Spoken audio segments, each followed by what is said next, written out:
Welcome again to HMA 2021. For those of you just joining us, my name is Noah. I'm the Content and Community Manager for HMA, and I'll be your host for today. Now, I understand there's a lot of chat and chatter in our chat box, and a lot of buzz surrounding from places from Cambodia, Australia, everywhere in the region. And we are so pleased and delighted to have all of you here and interacting and engaging with us. Now, on to our next topic for the day, and it's something that I believe all of you will find to be very relevant, given that we're all facing the same problem right now, the COVID-19 pandemic. But as more vaccinations are being rolled out, there are many countries that are beginning to transition towards an endemic COVID-19. But what does that mean for healthcare? And how can hospitals prepare themselves for an endemic COVID? To answer those questions and more, please join me in welcoming our next speaker, the President of Siemens Healthineers Asia Pacific, Elizabeth Staudinger. Over to you, Elizabeth.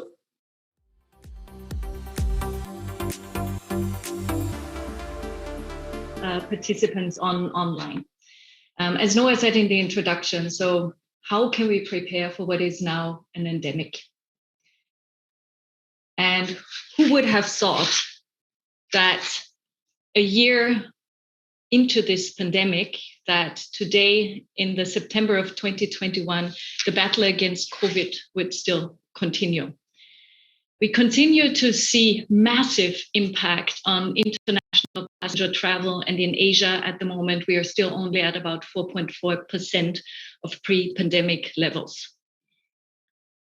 And these renewed lockdowns and severe restrictions and measures are, of course, massively impacting domestic demand around our region.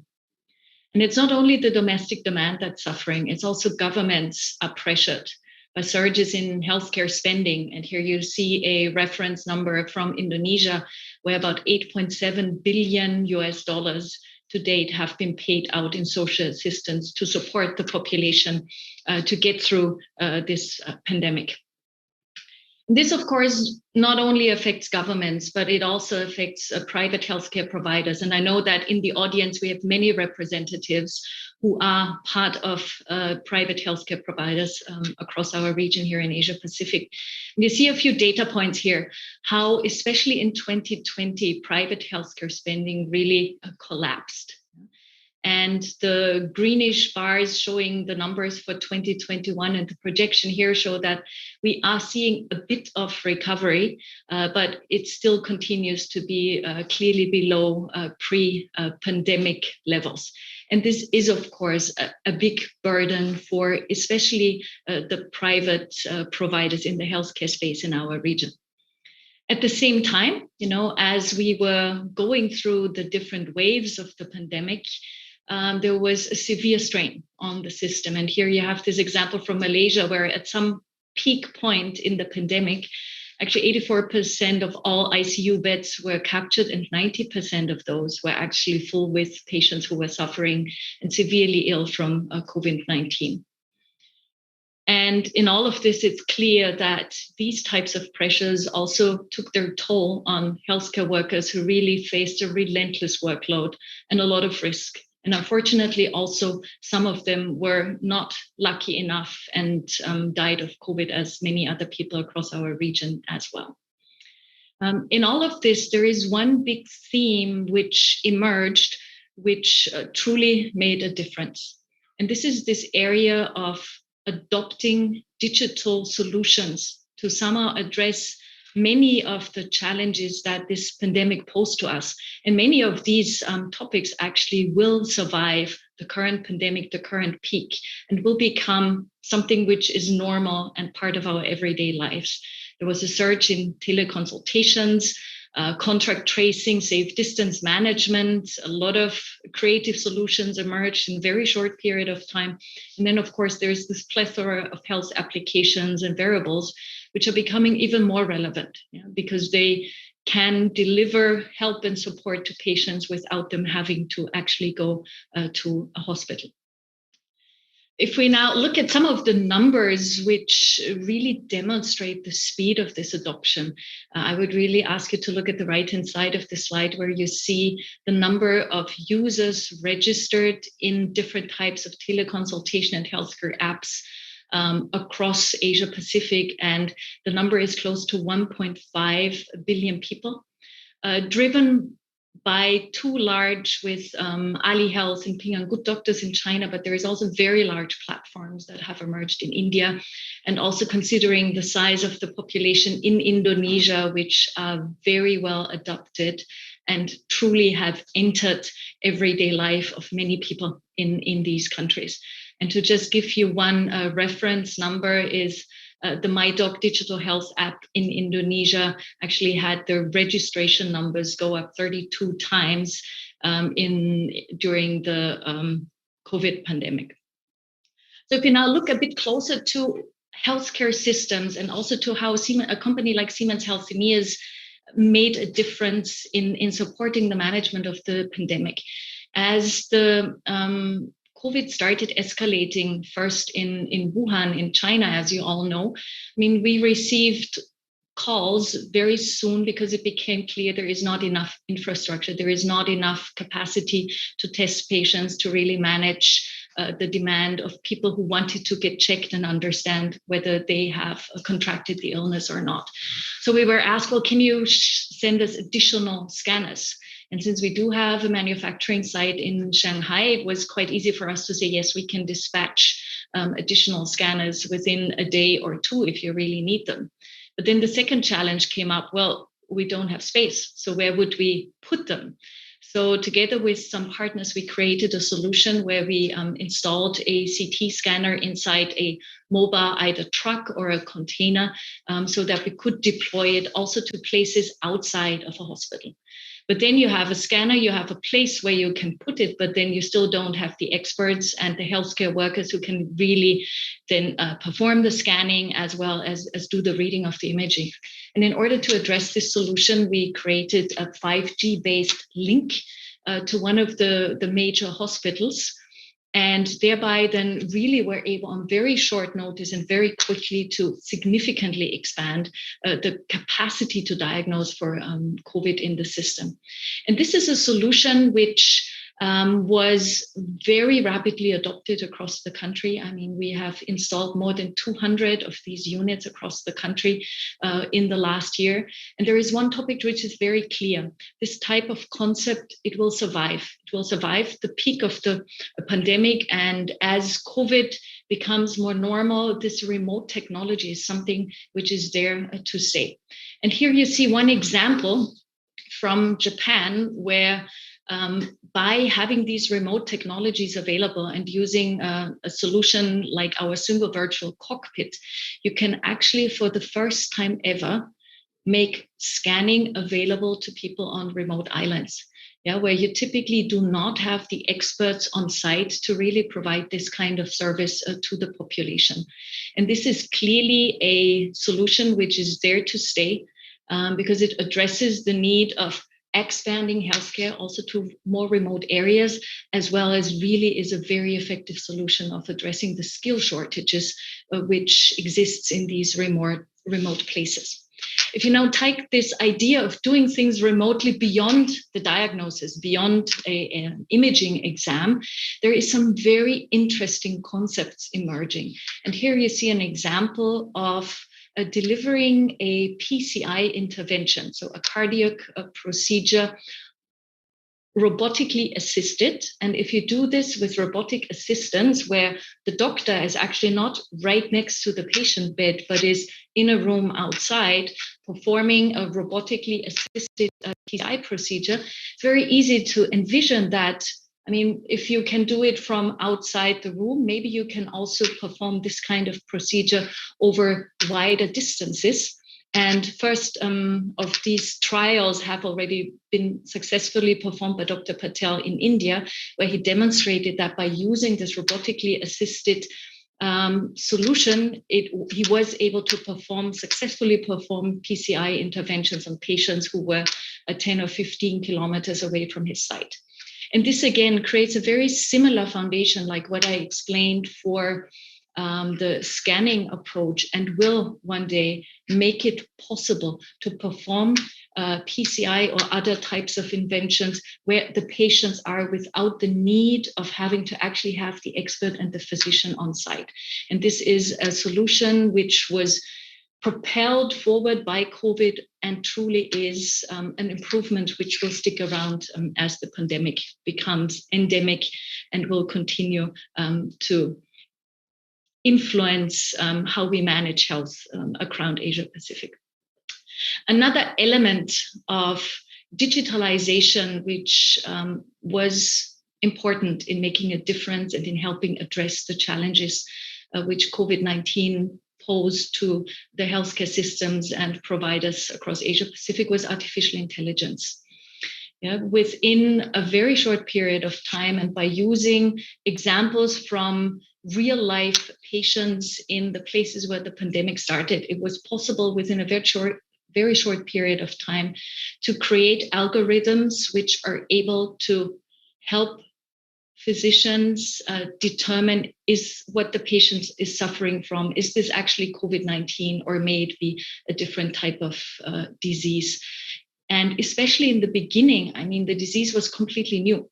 So there was not so much experience about how do I diagnose it, what do I have to look for, and having an artificial intelligence algorithm support this and at the same time speed up workflow naturally makes a big difference. And here you see an example of a 3D rendering of the Siemens Healthineers COVID algorithms, which proved to be very helpful to provide confidence in the diagnosis, but also alleviate the workload for healthcare workers.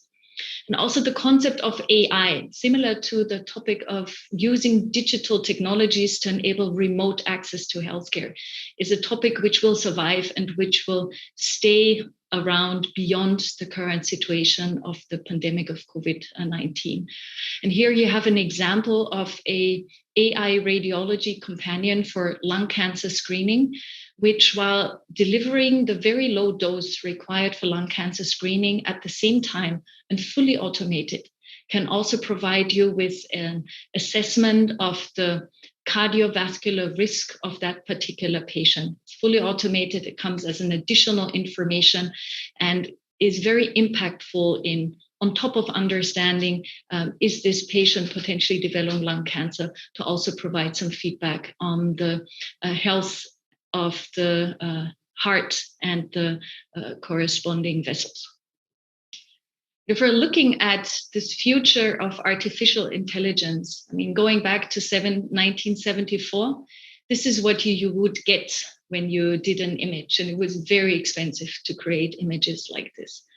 Today, cinematic rendering technologies already allow us to create this level of insight, as you see here on the slide. And moving forward into the future, we envision that we will be creating digital twins of ourselves, which help us to understand our risks, but also help us to manage our health and disease as we go through life.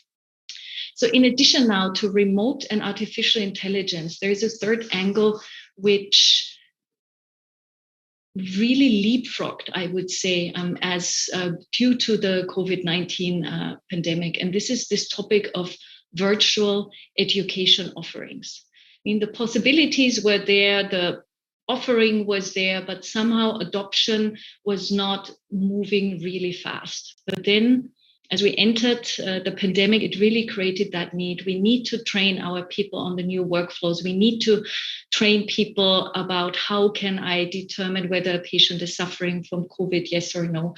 And here, within a very brief period of time, it was possible by using digital technologies and deploying digital learnings to train hundreds of people on COVID-related workflows.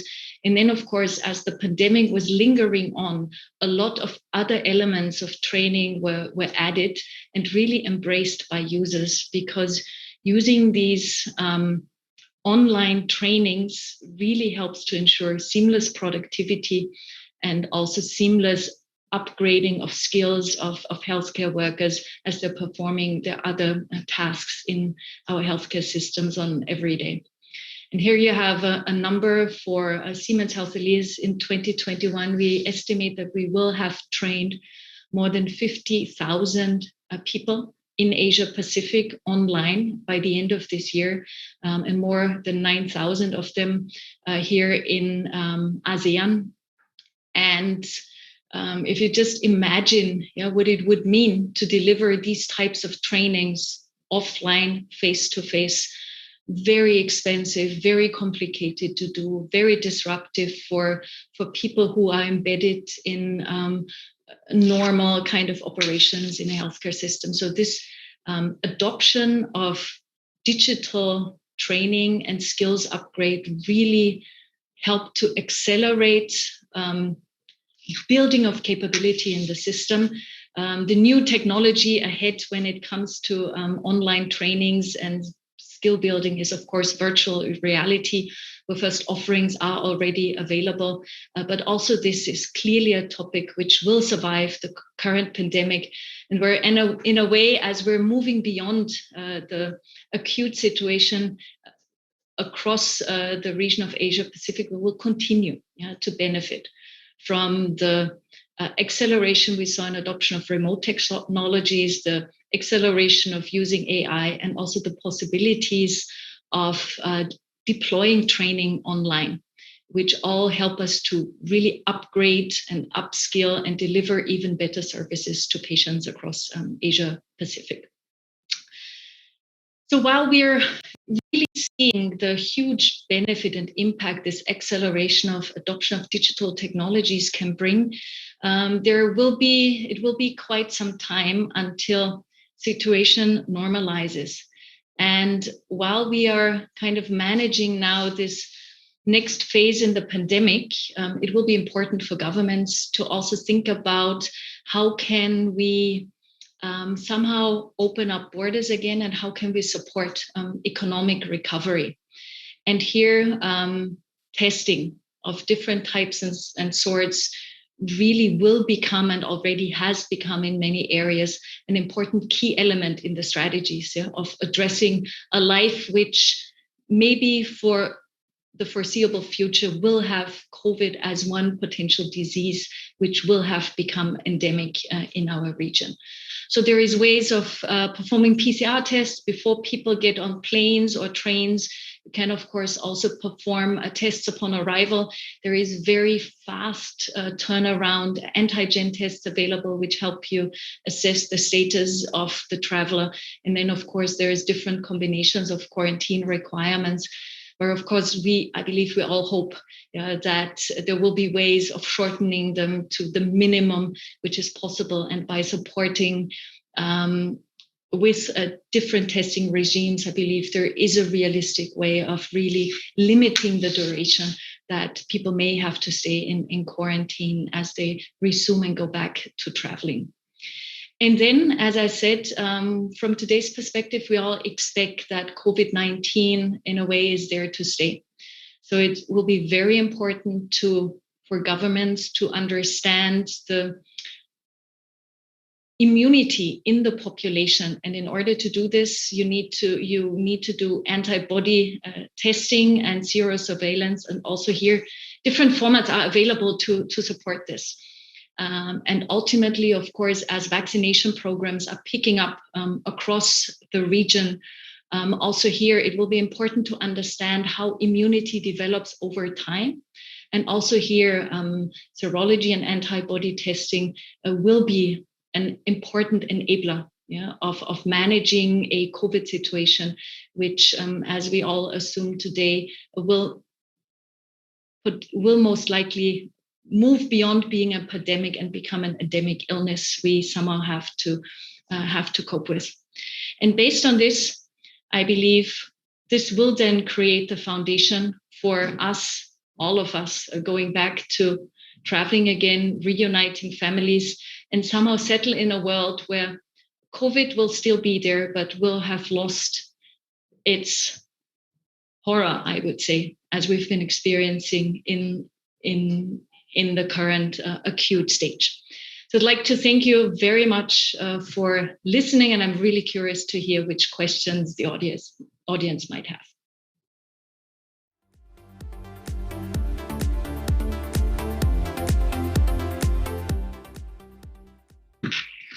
Thank you, Elizabeth. That was a very informative presentation. And it's so interesting to see all the different technology, like you mentioned, from robotic surgery to artificial intelligence that will help us cope with the challenges of an endemic COVID, and more importantly, provide quality care to patients. Like, for example, one of our audience members, I think his name is John Domel Pickcock, said, despite the pandemic, it's quite compelling that we are introduced and adopted these technological advances and approach in seeing our patients. And I think it's a sentiment that we can all fully agree with. Now we are on. Let's move on to the Q&A section. And if you have some burning questions for Elizabeth, please do sound out in the chat box, and she will try her best to answer every one of them during these questions. But maybe let's start with this question, Elizabeth. There are many challenges that countries and healthcare systems face in preparing for an endemic COVID-19, but then the situation is still very fluid at the moment, and things can change so quickly. So how do you think hospitals should prepare themselves to be agile to react to these changes moving forward? I think hospitals across the region have already built a lot of experience in creating this agility. I think there was a lot of learning around how do I keep healthcare workers safe? What do I have to do to protect my staff? What do I have to do so that I can continue to deliver services to my patients and the people I'm serving? And I do believe the one key element which really supports these ambitions is this topic of digitalization. I spent quite a bit of time on. And there is, I presented the 3 examples where Siemens Healthineers is directly involved, but there is many more applications, and digitalization can help address be it the patient scheduling, be it the just managing the teams and the workforce in different departments, ensuring by doing things more remotely that infections can be controlled effectively, and many other areas of application. Right. Thank you, Elizabeth. And we've got an audience question, and it's from Veronica Werni Udiati. I hope I got your name right. And she asked, my understanding is that this will require internet connection, but what if the connection was suddenly disturbed? How will this disturbance of the internet connection impact the success of the procedure? A very relevant question, and clearly something which needs to be fully managed and also built into the solution as it's deployed. If you think of an imaging exam, there is different ways of how you can establish this remote connection. In more mature areas, you probably would say, well, we do this through a broadband, a cable, or whatever this is. But in many areas, this is not readily available.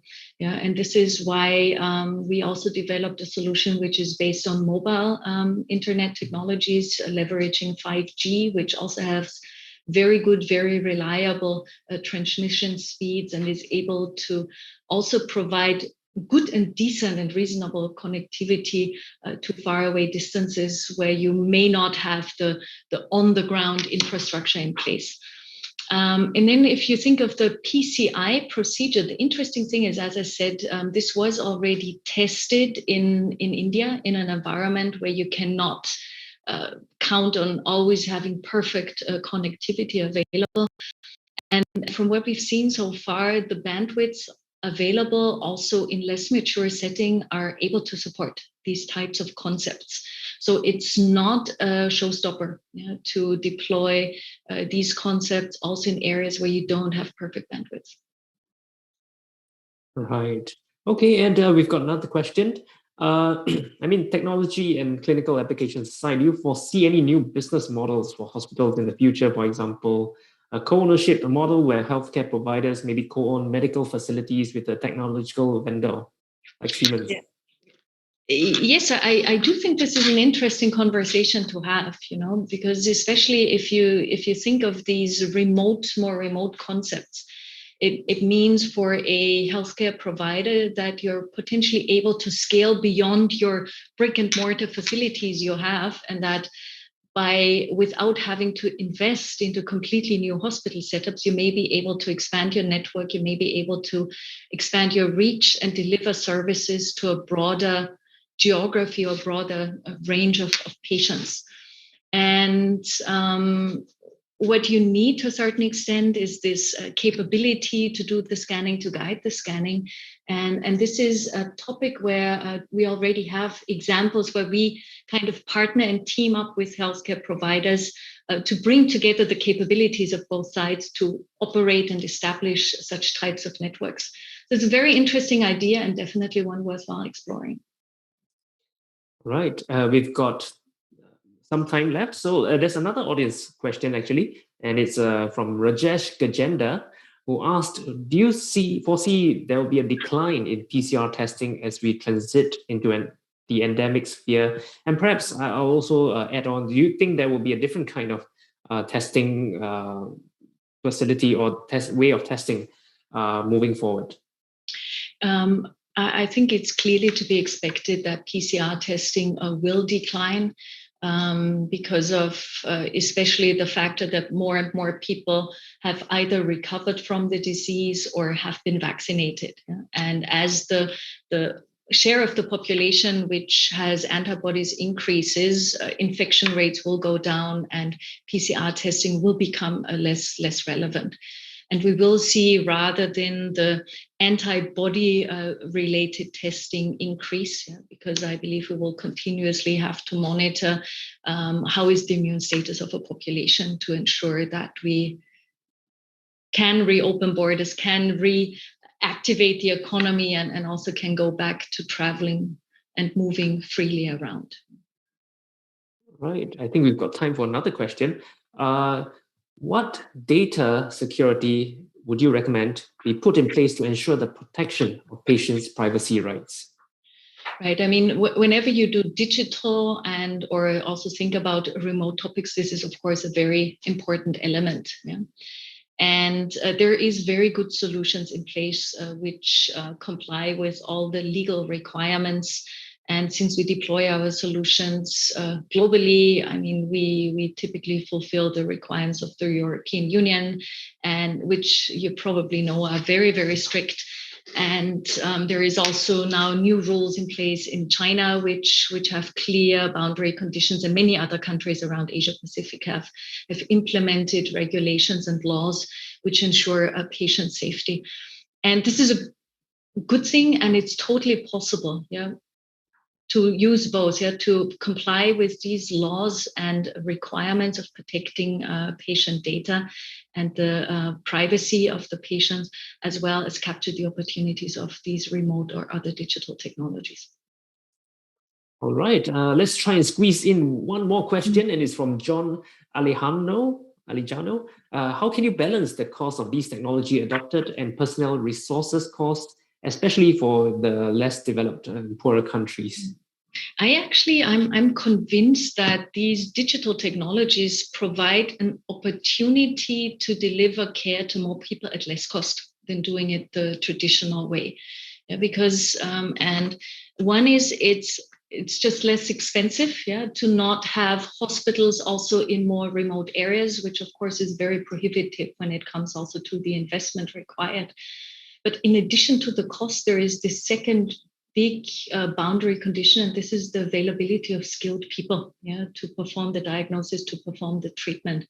And if you think about adopting these remote concepts, you can leverage people which are there to serve more patients. So I'm convinced that adopting these digital technologies is actually one of the avenues of making better care available to more people at significantly lower cost. All right, great answer. And I think that's all the time we have for this session. Thank you so much, Elizabeth. And for all of you who have joined us, I hope you found it as informative as I did. And again, if any of you would like to connect with Elizabeth or her colleagues from Siemens Healthineers, do visit their digital booth on the platform by clicking on the sponsors tab, and you can have a chat or meet with them. We'll leave it here for now, but don't go far because in 5 minutes' time, we'll have Dr. Karen Luxford, Group CEO, the Australian Council on Healthcare Standards and ACHS International, as she'll share with us more about quality, patient safety, and accreditation in our new world. Join us for that session then.